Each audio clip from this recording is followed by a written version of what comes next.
사랑하는 여러분, 하나님은 질서의 하나님이십니다. 고린도전서 14장 33절에 하나님은 무질서의 하나님이 아니시오 오직 화평의 하나님이시니라. 여러분, 질서의 하나님이신 우리 아버지 하나님은 하나님의 자녀들인 우리가 이 땅에서 질서 있게 살아가길 원하십니다. 근데 이 질서가 세워지려면은 먼저 권위가 세워져야 됩니다. 하나님은 가정의 부모를 세우시고 부모에게 권위를 주셨습니다. 그렇게 자녀들은 부모님에게 주 안에서 순종해야 될 의무가 있습니다. 에베소 6장 1절에 자녀들아 주 안에서 너희 부모에게 순종하라. 이것이 옳으니라. 부모가 부족함이 있어도 자녀들은 순종해야 합니다. 대신 주 안에서 순종해야 되죠. 그래야 권위가 존중되어지는 것이고 부모 자식 사이에 질서가 세워지게 되는 것입니다. 순종을 가르치지 않는 부모는 자녀를 사탄에게 내어준 것과 같다 했습니다. 여러분, 사랑과 지혜로 자녀를 대해야 돼. 자녀들 주 안에서 부모에게 온전히 순종하도록 가르친 것이 가장 중요합니다. 이것이 안 된 자녀는 사회에 나가서도 또 어디 있든지 간에 이 순종의 권위를 잘 모르게 되고 하나님께도 순종하지 않은 삶을 살게 된 것입니다. 여러분, 오늘부터 여러분 마음에 결단하시고 정말 내 자녀를 사랑으로 말씀과 지혜로 양육하여서 우리 자녀들이 정말 부모의 권위에 순종함을 통하여 하나님의 권위에 순종한 것을 배우게 하여 주시고 이 자녀가 어디서든지 순종의 사람이 되어 하나님께 큰 복을 받도록 쓰임 받도록 여러분 그런 은혜가 있기를 간절히 축원합니다. 부부간에도 하나님이 권위자를 세우셨습니다. 에베소서 5장 22절에 아내들이여 자기 남편에게 복종하기를 주께 하듯 하라. 물론 아내도 주 안에서 복종해야 됩니다. 또 그리스도를 경외함으로 피차 복종해야 됩니다. 하나님을 경외하는 사람의 말을 따라야 돼요. 남편이든 아내든 하나님을 경외하고 순종한 자의 말에 따라야 됩니다. 어쨌든 하나님은 주 안에서 남편이 믿음으로 행한다면은 그 남편의 권위를 순종하고 따르라. 그래야지 가정의 질서가 세워진다는 것입니다.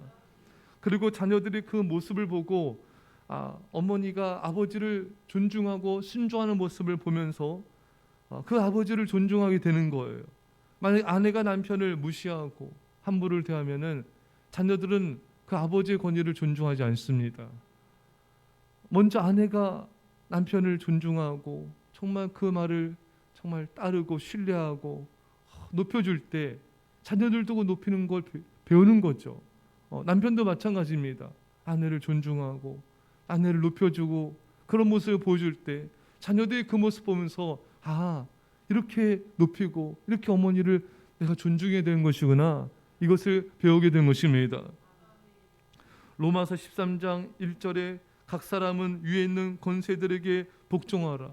권세는 하나님으로부터 나지 않음이 없나니 모든 권세는 다 하나님께서 정하신 바라. 모든 권세는 하나님이 정하셨다.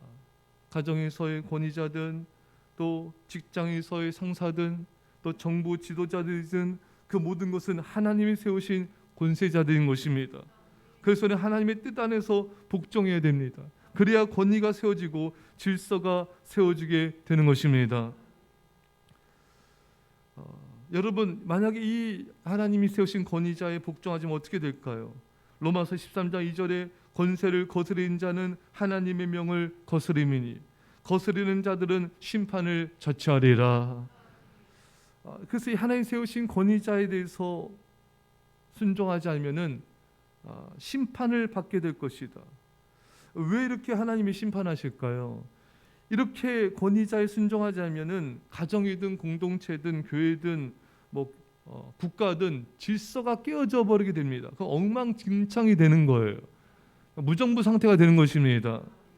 오늘 본문에서 왜 하나님께서 아나니아 삽비라를 심판하셨습니까? 바로 이 질서를 세우기 위함인 것입니다. 초대교회 질서가 세워지려면은 하나님께서 이런 심판을 행하셨기 때문이었던 것입니다. 오늘 본문에 온 교회와 듣는 사람들이 다 크게 두려워하니라.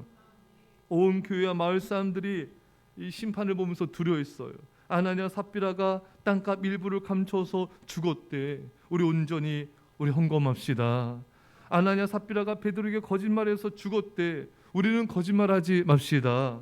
베드로 주의 종에게 거짓말한 것이 성령님을 속이는 것이래. 와, 우리 주의 종에게 거짓말하지 말아서 우리가 성령님을 속이지 맙시다.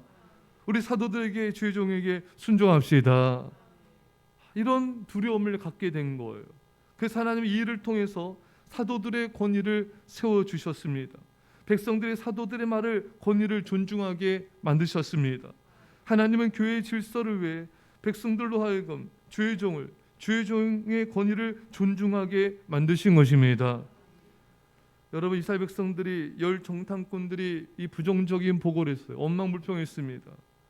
그래서 그 열 정탐꾼들은 그 자리에서 죽었어요. 하나님의 심판을 받아. 왜 하나님 왜 이렇게 하셨는가? 이들을 계속 놔두게 되면은 백성들에게 다 전염이 되어버려요. 다 전염이 되고 계속해서 또 이 모세, 아론, 여호수아, 갈렙 리더십을 따르지 않게 되고 또 계속 불순종하게 되고 그렇게 되면 이스라엘 백성들이 멸망의 길을 가게 됩니다. 그래서 하나님은 이 하나님이 세우신 리더자들의 권위를 세우심을 통해서 백성들의 안전을 지켜주시는 거예요. 주의 종의 권위만 높이시려는 게 아니라 이들의 권위가 세워져야 백성들이 안전해집니다. 그래 백성들의 생명이 보호받는 거예요. 그래야지 하나님의 교회의 질서가 세워지게 되고 이방 나라에 정말 조롱거리가 되지 않는 것입니다. 그래 하나님의 영광이 높여지는 것입니다. 이런 이유들로 하나님이 그들을 심판하신 것이죠. 다시 그 하나님의 말씀을 경청하십시오. 로마 13장 2절에 권세를 거스린 자는 하나님의 명을 거스림이니 거스른 자들은 심판을 자처하리라. 또 성경의 고레당 무리가 모세 아론 리더십을 또 거부해서 땅이 갈라져 그들 모든 무리들이 삼켜 죽임을 당했습니다. 이렇게 하나님께서 엄하게 하신 것은 말씀드렸듯이 교회의 질서와 주의 종의 권위를 세우시기 위해서, 그래서 백성들이 범죄하여 망하지 않게 하기 위해서 순종의 삶을 살도록 하나님의 영광을 드러내기 위해서 하나님 이렇게 행하신 것입니다. 제가 부교육자로 있었던 어느 교회에 참 목사님이 참 착하신데 저는 이제 그 교회를 나왔어요. 이제 다른 교회 이제로 갔는데 소식을 듣게 됐는데 이 성도들이 엉망불평하고 또 목사님을 이렇게 잘 그 리더십을 따르지 않고 또 교회가 이렇게 좀 시끄러워지고 이제 그런 상황이었던 거예요. 그래서 이제 제가 소식을 듣기를 이제 그 중에 한 분을 하나님이 이렇게 징계하셔서 이분이 풍을 맞아 누워버리신 거예요. 그러니까 이것을 통해서 그 주변에 그 엉망불평하고 거역하고 이런 사람들이 두려움을 갖게 된 거예요. 그래서 더 이상 엉망불평하거나 거역하거나 교회를 또 이렇게 분란시키거나 목사님을 가슴 아프게 하나 이런 게 싹 사라져 버렸습니다. 이 교회가 평화로워진 것입니다. 교회가 잠잠해진 것입니다. 그래서 더 이상 나머지 사람들이 더 이상 거역과 이런 반항과 불순종과 이런 교회를 또 목사님을 힘들게 하는 그런 일들이 싹 없어져 버린 거예요. 이런 예들은 너무나 많죠. 그래서 오늘 본문에 온 교회와 듣는 사람들이 다 크게 두려워하니라. 이렇지 않으면은 교회 질서도 세워지지 않고 하나님의 나라가 세워지지 않고 교회가 세워질 수가 없는 거예요. 그래서 하나님은 이 방법을 쓰신 것입니다. 이러한 심판과 징벌을 통해 사탄이 사람들을 더 이상 공격하지 못하도록, 공격해서 분열하고 엉망불평하고 시험에 든 것에 주의 백성들이 더 이상 빠지지 못하게 하시려고 하나님 그들을 사랑하셔서 이런 심판을 행하신 것입니다. 사랑 여러분, 참 사람들은 어리석은 게 하나님이 어떤 심판을 행하셨어요, 어떤 징벌을 행하셨습니다. 그런 반응이 딱 단순히 무섭다, 하나님 심판 하나님, 무서운 하나님, 그거밖에 몰라. 또 그런 말씀이 있거나 이런 걸 두려워하는 것밖에 몰라요. 또 그런 말을 전하면 하나님 왜 되게 두렵게 말씀하시는가, 그것밖에 몰라요. 얼마나 단순하고 단편적이고 무지한지 모릅니다.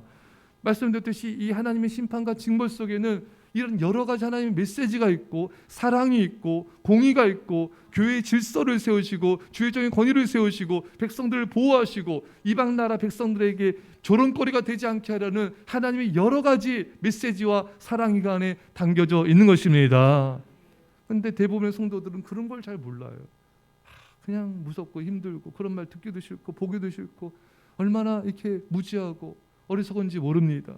여러분 이제 그런 것에서 벗어나셔서 하나님 행하신 모든 것은 사랑이시다.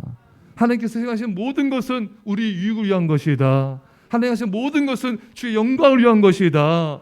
감사로 받으시고 믿음 받으시고 이제 성숙한 그리스도인이 되십시오. 그리고 주변 사람들에게 알려주세요.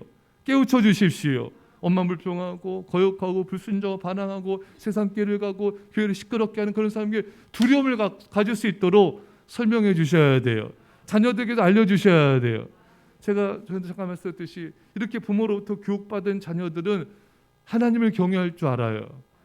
이런 권위를 두려워할 줄 알고 존중할 줄 압니다. 그러나 이렇게 교육을 안 받은 자녀들은 그냥 뭐 똥인지 된당인지 몰라요. 뭐 하나님의 권위를 존중하고 죄종의 권위를 높여주고 뭐 순종이 얼마나 중요한지 그런 개념 자체가 없어져요. 그러니까 지 멋대로 살아가는 거예요. 이거는 부모의 교육이 없어서 그렇습니다. 부모는 철저하게 알려주고 교육해야 될 의무가 있어요. 가장 큰 의무는 밥 해주고 돈 버는 게 아니에요. 가장 큰 부모의 의무는 자녀에게 말씀을 알려주는 거예요. 권위의 중요성을 알려주는 거예요. 그리고 존중하는 모습을 보여주는 것입니다. 그래서 하나님을 경외하고 말씀을 두려워할 줄 알고 순종의 삶을 사는 자녀로 세우는 게 부모의 의무인 것입니다. 그래야지 이런 어려움을 당하지 않게 되는 거예요. 성도들에게도 알려주세요. 주변 사람들도 알려주세요. 불신자들에게도 알려주세요. 그래서 하나님의 권위가 세워지고 하나님의 교회가 영광을 받고 하나님의 나라가 이루어지는 은혜가 있기를 간절히 축원합니다.